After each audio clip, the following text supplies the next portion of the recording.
make me laugh. Your Excellency, the President of the Republic of Kenya and Commander-in-Chief of the Defense Forces, Dr. William Samoei Ruto, I want to assure you that today I will be very, very brief, because in your position as our President, you have all information concerning the working men and women across our country. I want to recognize the Cabinet Secretary, I want to recognize your Prime Cabinet Secretary, Honorable Dr. Musalia Mudavadi. I want to thank him also to have taken time to accompany you. I want also to recognize my own minister, or Cabinet Secretary, Minister of Labor, Social Protection, Mheshimiwa Dr. Alfred Mutua. All Cabinet Secretaries present, the Principal Secretary, Minister of Labor and Social Protection, State Department for Labor, Honorable Shadrach Mwangolo Mwadime, the Principal Secretary, Minister of Labor and Social Protection, State Department for Social Protection and Senior Citizen Affairs, Mheshimiwa Joseph Mogosi Motari. I want to recognize the Executive Director of the Federation of Kenya Employers, Sister Jacqueline Mugo, accompanied by her able President of the organization. Other Principal Secretaries present, Ambassadors and High Commissioners, Managing Trustee of our National Social Security Fund, Brother David Koros, the Acting Director General of the Industrial Training Authority, nowadays is known as NITA, National Industrial Training Authority, Sister Teresa Wasike. Other dignitaries present,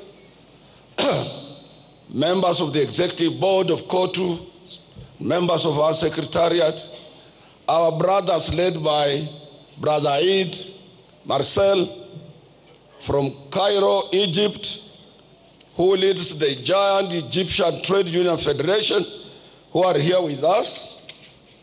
You are most welcome. Your Excellency, first and foremost, as I said, I will be very brief. I want to take this opportunity to thank you. We can't take it for granted. You were with us here last year. And since you were elected as our President, you have respected your position as a worker number one. And you have been with us all the time that workers have assembled here. You have shared this International Labor Day with us. Your Excellency, we are celebrating also our 60th anniversary. We have been around for 60 years. And in these 60 years, Your Excellency, I have been around as the leader of labor movement in this country for 24 years. And recently, Your Excellency, when we were with you in Nyanza, I did mention that you are my last president for me to serve. I have served all presidents of the Republic of Kenya. And I also assured shop stewards recently that as you see me here, I'm contemplating to exit. But then, because we have democracy, and there are people who are watching what we are doing, whether we are responsive to workers' needs or not, a section of my executive board met and gave another resolution, and they are confident in me. But I want to assure them, as much as we have heard our song, which says our solidarity is forever, we call ourselves brothers and sisters. This does not mean that as we enter into the new year, that it will be only Atuoli who can be able to lead labor movement. Our organization is democratic. We are free and independent. And among our affiliates, 42 of them, they know your capabilities, those who are affiliates, your abilities to articulate issues concerning working men here and across the globe. and they will make a decision, and we will respect their decision. Your Excellency, this year's theme is self-reliance in production is the key to economic growth. Your Excellency, unless we are in producing, unless we are in manufacturing, unless we are attracting foreign exchange, our economy can hardly grow. But if we produce and we support you towards that direction, we will be in a position to spur economic growth and create more employment for our young men and women. Your Excellency, as Kenyan workers, we remain alive to the fact that global political trends largely affect market dynamics and the prospects for growth and employment creation. Some of the problems that face us are not only unique to us here, but some are global. But if we are together with you, Your Excellency, if we work hard, if we produce more, we can overcome all these global economic challenges. Without a doubt, the election of Donald Trump as the 47th President of the United States of America and his consequent policies that are focused on building and manufacturing capabilities of the U.S. through self-reliance and imposition of tariffs call for all of us to relook and to rethink twice how we can be free and independent economically. Your Excellency, this year's Labor Day celebration is a special one because Kenyan workers will be marking 60th years of anniversary, as I have said. And we have made a remarkable achievement. Wewe mwenyewe umeona wafanyikazi wakipita hapa mbele yako. Umeona zile vitu wanafanya viwandani. Umeona kazi zao. Umeona commitment yao. Na wewe ndio mlinzi wao. You are the chair of our industrial relations practice in this country. And therefore, as you sit, as you look at them, I know you think well about Kenyan workers. Indeed, as I said, we will support you towards any route you take in enhancing and protecting workers' rights in this country as a champion of social justice, number one. Your Excellency, on outsourcing, Your Excellency, one of the biggest problems that your government faces in meeting its revenue collection target is outsourcing of labor that has become a very common among the Kenyan employers. As Kenyan workers, we appeal to your government to institute action that will ensure that workers are covered by collective bargaining agreements as it is practiced world over. And the outsourced people have an opportunity to contribute to our revenue through statutory deductions as other permanent employees. Your Excellency, we can also foster self-reliance in production, particularly in key sectors like agriculture, manufacturing, and also supporting micro, small, and medium enterprises. As I said, Your Excellency, I don't want to take a lot of your time. Kwa ajili sijui umetubebea nini, naweza ongea sana na urudi na ile kitu umebebea wa Kenya. Your Excellency, you have seen the textile industry here. It is our wish that we support our textile industry. Because when we were growing, we had Kikomi, we have Raymond, we have Rivertex, we had Thika, textile milling machines. We had everywhere in Kenya, we were producing textile materials. We need to go back there, Your Excellency, and we support you to create more employment. Lastly, I shouldn't say last, but second or third to last, I want to take this opportunity to thank you. Last week you went to China, and we in Central Organization of Trade Unions, we work closely with all Chinese Federation of Trade Unions. And Chinese, Your Excellency, most of them are genuine and they support Africa genuinely. But since our policy, foreign policy and our Kenya's policies of a non-alignment, we work with every nation. But I want to thank you for your trip to China. We will be able to realize more, particularly the agreement you signed to address the dual carriageway from Nairobi towards Western Kenya, and also to extend SGR. SGR is one of the important routes that will alleviate transport problems facing Kenyans. The other area I want to mention, President, that I cannot sit down without mentioning this. This is an area of patriotism. This one I will talk, and I will talk as a patriotic Kenyan until I go to the grave. I'm appealing to Kenyans, Your Excellency. We must love this country. We have no any other country. If this country went down to dogs, we have no any exit route. Kenyans are watching their television. They should look what is happening in Bukavu, in what is happening in Goma. Pali mtu anatoka na watoto na kondoo, wanafika kwa njia, wana abandon kondoo, anarudi kwa watoto yake na wajafika pahali wanaenda. This is not the route we want to take. But Your Excellency, one day you Kenyans will remember me. If we don't regulate social media, if we don't, in China where you have been, it is regulated. With a population of about 1.4 billion people. In Dubai, it is regulated. In UK, it is regulated. In US, it is regulated. Kenya cannot be free for all. Kenya can't. You see, that is the patriotism that we must follow.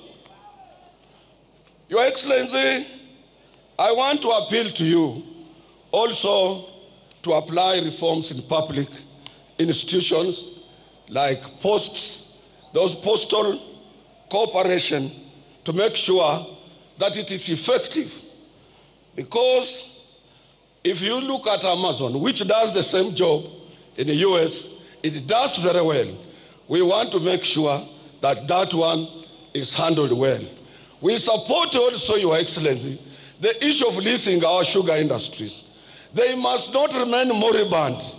They must be seen producing sugar for our own Kenyan, for our own consumption and export for purposes of creating employment. We must support you so that we can be able to create employment.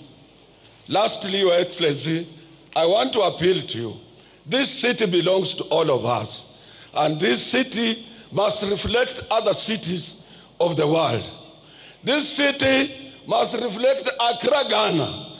This city must reflect Abuja in Nigeria.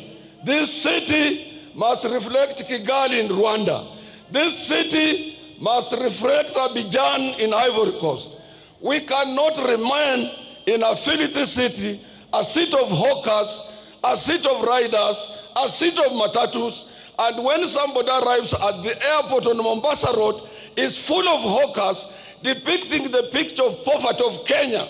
This must come to an end, and we are appealing to the national government to team up with the county government and make sure that we have a city. Let landlords paint their buildings, repair their pavements, and make sure Nairobi, we reclaim our lost glory of this international city.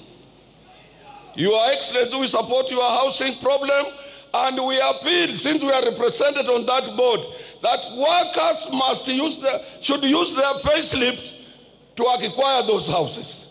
Workers have no money for deposit. We can use our pay slips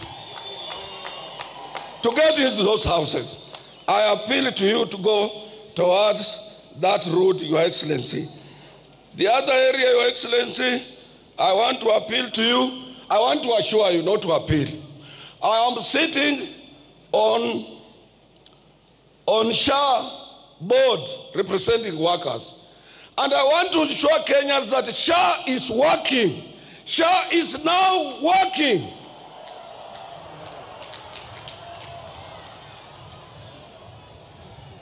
Lastly, Your Excellency, I want to support the managing trustee, Koros, of NSSF. He has done a commendable job. He has done very well. And as I'm talking, since we implemented the new act, NSSF has realized 220 billion for Kenyans, and we must rally behind the managing trustee of the NSSF. Lastly, Your Excellency, we have a problem. You saw workers here with placards saying, let us carry out ratification on ILO Convention number 189 to protect our domestic workers. Let us also ratify ILO Convention 190 to stop both domestic harassment and violence at workplace. These two conventions have been ratified world over. And Your Excellency, you need to talk also to the Federation of Kenya Employers. You are our person. Let them give us support in this direction. Your Excellency, you need also to talk to the Federation of Kenya Employers.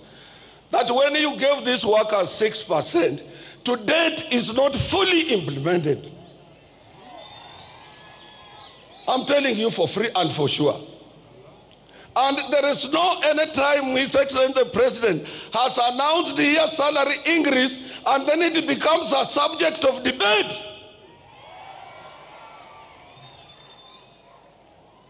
And when it comes to ILO Convention, it will be your government that will be accused at the International Labour Organization. It will not be COTU, it will not be the Federation of Kenya Employers or anybody else. So anybody frustrating the ratification of ILO 189 and Convention 190 is frustrating your government. Anybody who doesn't want that 6% you gave us to be fully implemented, he's not frustrating workers, but he's frustrating the government.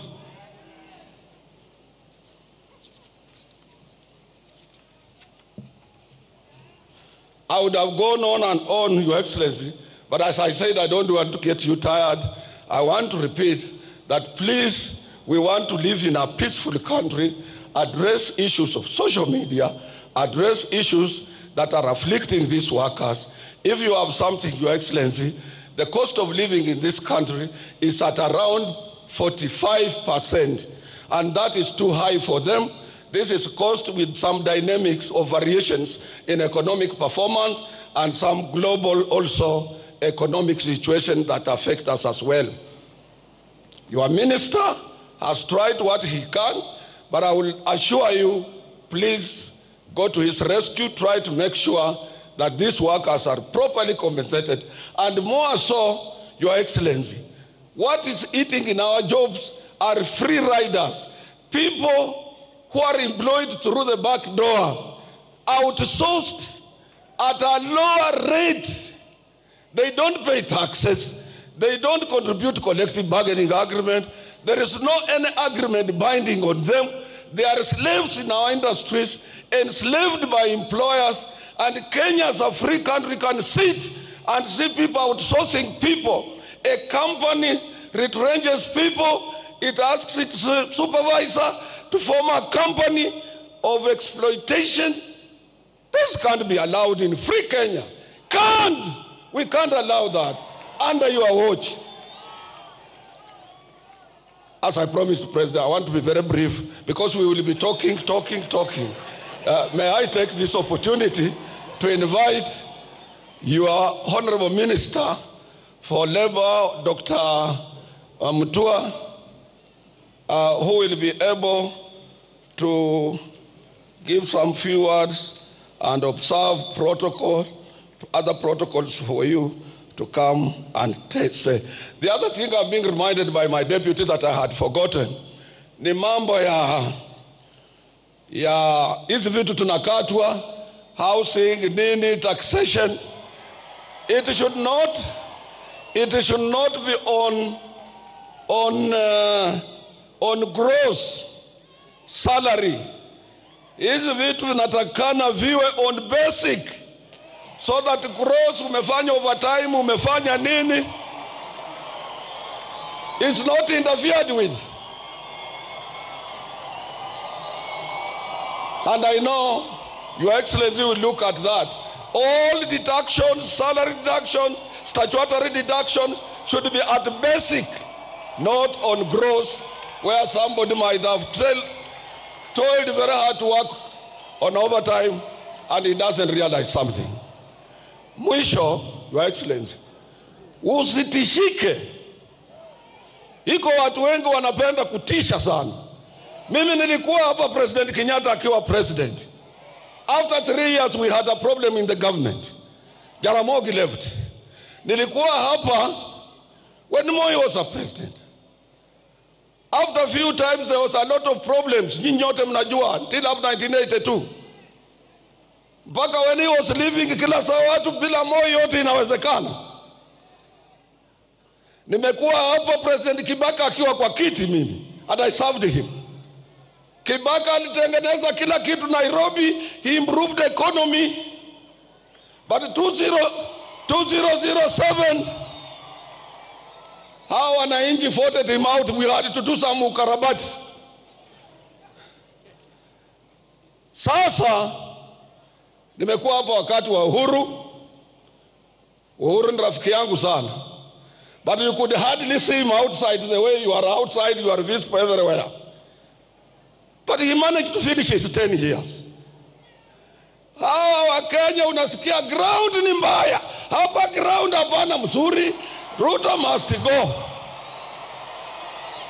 Na sio ground ni mbaya. Wewe anasema ground ni mbaya. Mwenyewe hana ground. Unasikia hiyo? Wacha tuwache mtu amalize kazi yake. I saw watu wa press, mtu ameandika kwa Standard, anasema Atuoli yeye kazi ya trade union court is not a political party. We serve the government of the day. We negotiate for our rights. Huyo kijana anataka elewe hiyo. We are not a political party. We are not aspiring to have a president. We must support the government of the day for the stability in the country, which will be extended to industrial stability. Wewe fanya kazi, kama iko makosa, we are principled. We will come out and say, hatufichi. Kama iko watu ambao ni corrupt, we will tell you and take action. Na usitishwe. Let me take that, Brother Mutua.